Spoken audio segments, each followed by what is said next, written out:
Magandang gabi po sa inyong lahat. Alas 8 na po sa gabi. Itutuloy po natin yung ating live consultation dito po sa clinic natin. Okay, so nasa harap ko po ang isang babae. Ilang taon na po kayo? 21 po. 21. At ano pong problema natin? First po ito daw is na slide ko. Slide. And then, By the way, anong trabaho po ninyo? housekeeping. Housekeeping. So, kayo ang nagwawalis, nagmamap, ganon. Anyway, na-slide kayo doon sa Sa balay po. bahay ninyo? Opo. Oh, so, hindi pala sa trabaho. Balay po. Bakit na-slide po kayo? Nagdali po kasama doon. Nagmamadali daw siya dahil late na po kayo sa trabaho? Opo. Ay, dili na pauli po ko sa balay. Pauwi pa. Opo. Bakit nagmamadali kayo? Kaihiyon daw. So, kaiwan daw siya. Naihi na daw siya. Tapos, na-slide kayo dahil Naglumot siya. lumot ay masyadong madulas. Opo. Lumot, parang fungi, parang mga ganon. Bakit may ganyan sa flooring ninyo? Bakit? Sa ulan po kasi ito. Ayun, okay. So, umulan pala. So, saan kayo natamaan? Dari adok niya po ang sa lower butt dapit. Lower butt. At saka dito sa baywang, no? Opo. At saka dito sa lower butt, sa right side. So, nalanding po kayo sa right side. Opo. So, pero nakatayo kayo kaagad. Ni tindog mo ko dayon. Pero masakit. Opo. Pero gibali wala. Kailan nangyari yun? Before New Year pa po to do. December, last week ng December. Opo. So, since then, hindi kayo uminom ng gamot. Wala po do. Kasi Wala talagang pain reliever. wala. Hindi po kayo nagpahilot. Wala po do. Okay, so, anong tawag nito? Haplas. Hindi kayo naglagay ng... Plus lang. Anong ginamit nyo sa haplas? Efficacent lang po. Okay, yung efficacent daw. So, anyway, lumalala ba yung sakit ninyo sa likod? Yes po, Dok. Lumalala? Compared to yung before January at saka ngayon, lumalala yung sakit ninyo? Yes, Dok. Kaya nag-jogging, walking po. So, Dok, karon di na ako pa-jogging. So, ibig mo sabihin, after nadulas at natamaan kayo dito, patuloy pa rin ang jogging and walking sa umpisa. Lakta-lakta lang po, Dok. Pero patuloy pa rin. Paano kayo mag-jogging na masakit naman yan? O pinilit mo ng sarili mo? Katong time mo po kasi, Dok, is wala siya nag-occur ang sakit pa. Kumbaga, pag slide na po, murag sakit siya, gunitan, pero dili siya sakit ilakaw. Paghawakan daw, nung na-slide siya, paghawakan daw masakit. Pero pag maglalakad daw siya, hindi daw masakit. Kaya po, nagja-jogging and walking kayo. Kailan po pumasok yung sakit habang naglalakad o jogging? Kailan pumasok yan? Last jogging po na ko, Dok, atong aging adlaw po. Pero masakit yun. Masakit po. Bigla lang ko siya nagpitik. Nagbigla nagpitik. Oo. Hindi kayo nag-bend kayo at that time? Nagtali ng sapatos? Hindi po, nag-jogging. Habang nag-jog, biglang nagpitik. Muto Hindi kayo na medyo na off balance? Wala, Dok. All of a sudden, saan po bandang pumitik? Dari, Okay. So, maaring naipit po yung ugat ninyo pag pumitik, no? Okay. So, ang sakit po ba tumakbo sa singit or pababa sa paa o Pababa hanggang po. dyan? Saan bandang Sa paba? tuhod. Sa tuhod, pero dumadaan dito. Opo. At hanggang sa tuhod lang, hindi pa bumaba below the tuhod. Dari ang sa Dok ka nang Okay. ipilit yun akong back. So, nagka-cramps po kayo sa gabi? Hindi. Hindi kayo nagka-cramps. So, lumalala. Okay, so kailangan talaga, ang number one gamot niya, walang iba kundi medical certificate. Kasi ang number one gamot niya, complete bed rest.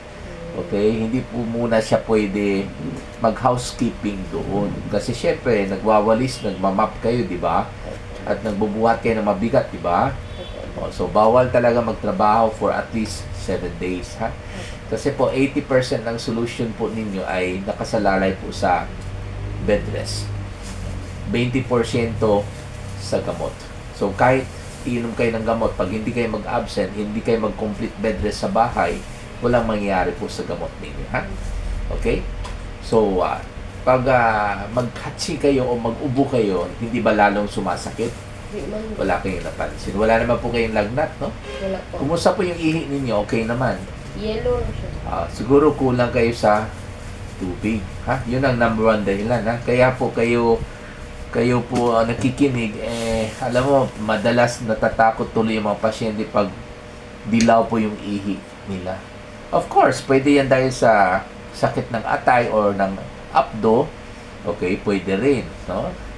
Pwede rin dahil sa vitamins na tinitake ninyo, kaya po pwede maging dilaw yung ihi ninyo. At saka, pwede rin po dahil sa kulang na kayo sa tubig, okay?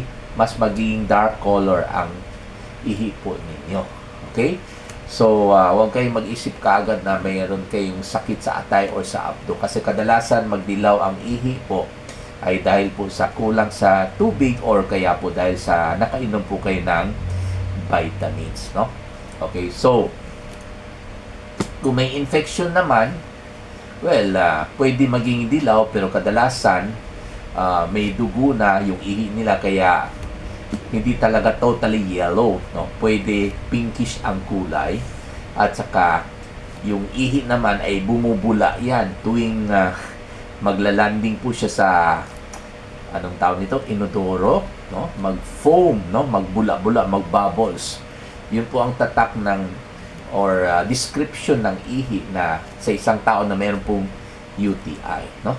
Nagba-vitamins po kayo? Hindi. Wala naman po. So, hindi pa kayo nag-inom ng gamot, no? Wala po. So, balik tayo sa complete bed rest, number 1. Pangalawa, uminom po kayo ng pain reliever, no?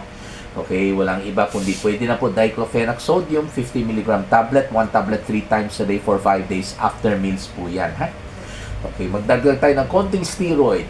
Okay, safe naman po ang steroid, basta huwag lang mataas ang dosage at saka huwag yung prolong ang treatment. Kasi po ang steroid po, yun ang pinakamalakas na gamot kontra sa pain, okay, na dahil sa pamamaga or inflammation.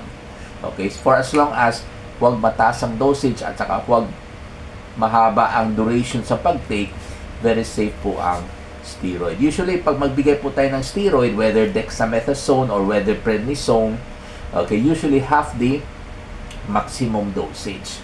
Okay, sa kanya po, bukod sa diclofenac sodium, magdagdag po tayo ng dexamethasone, 500 mcg lamang, which is 0.5 milligrams. Pwede siya mag-inom 3 times a day for, again, 5 days lamang. Kaya ang steroid po, wala po yung side effect pag 5 days lang ang pag-inom at saka pag hindi po naka-maximum ang dosage, no? Sa kanyang dexamethasone, pwede siya mag-inom 2 tablets 3 times a day rin. 6 tablets, mababa pa rin yung dosage kasi sa katawan niya pwede siya mag-inom as much as 25 tablets per day. So 6 ang ibibigay lang po natin. So halos wala siya ba masyadong effect sa sakit, pero in my experience kahit mababang dosage ang dexamethasone, nakaka-relieve na po ang pain minus the side effects po. Okay? So ano pa? Bed rest, ha? Bawal kayo mag-bend. Okay? Nagbibisikleta po kayo? Hindi. Bawal na magwalis, maglaba muna, huwag muna, ha? Okay, pwede kayo maglagay ng cold compress, no? Malamig na face towel soaked in very cold water. Okay? Of course, yung iba warm compress. Pag warm compress, okay po yan pag muscle ang may problema. Pag mayroon muscle spasm, okay na mag-warm compress. Pero in her case, okay, parang nabunog sa Bisaya, sa Tagalog, parang namamaga sa loob, no? Kung saan natamaan sa sahig yung part ng katawan niya. So, maaring namamaga na po yung parte at saka doon po ilalagay yung cold compress, ha? Okay? At syempre, inom kayo ng gamot, ha? Okay? Maraming salamat po.